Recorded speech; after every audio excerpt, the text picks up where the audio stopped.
تو جناب آج بات ہونے والی ہے ایک بہت ہی خاص تاریخ کی 26 فروری 2026۔ ہمارے ذرائع کے مطابق یہ دن اپنے اندر کچھ زبردست فلکیاتی اور روحانی توانائی رکھتا ہے۔ تو چلیں دیکھتے ہیں کہ آخر اس میں ایسا کیا خاص ہے۔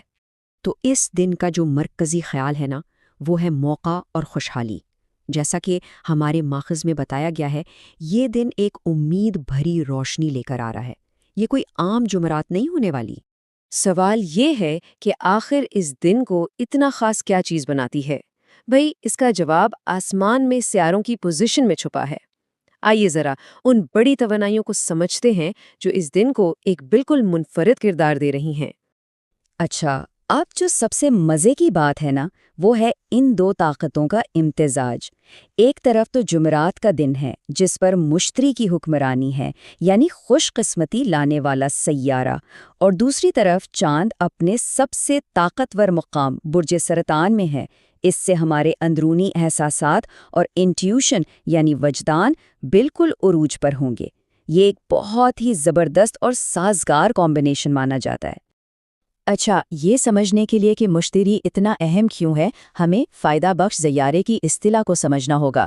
دیکھیں، علم نجوم میں یہ وہ سیارے ہوتے ہیں جو مثبت توانائی لاتے ہیں، اور مشتری تو ان سب کا بادشاہ ہے، جسے سب سے بڑا فائدہ بخش کہا جاتا ہے۔ چلیں اب ذرا اور گہرائی میں اترتے ہیں، ایک اور فلکیاتی تہ کو دیکھتے ہیں اور سمجھتے ہیں کہ اس دن کون سا قمری منزل یعنی نکشتر ایکٹیو ہوگا۔ تو یہ ہے اشلیشا نکشتر۔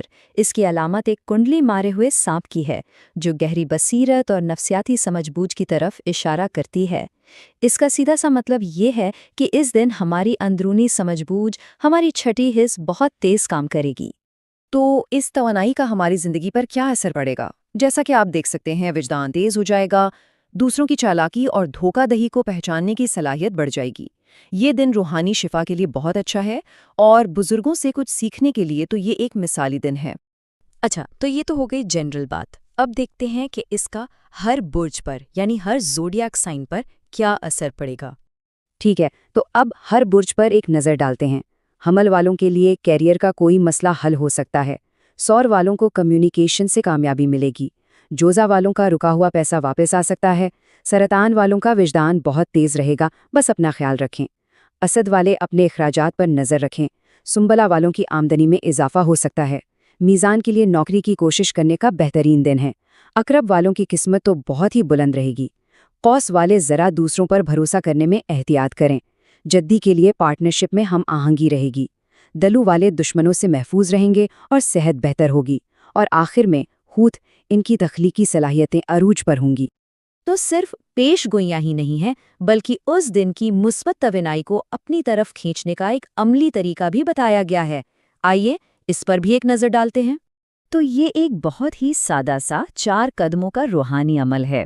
سب سے پہلے مغرب کی نماز کے بعد 11 بار درود شریف سے شروعات کریں۔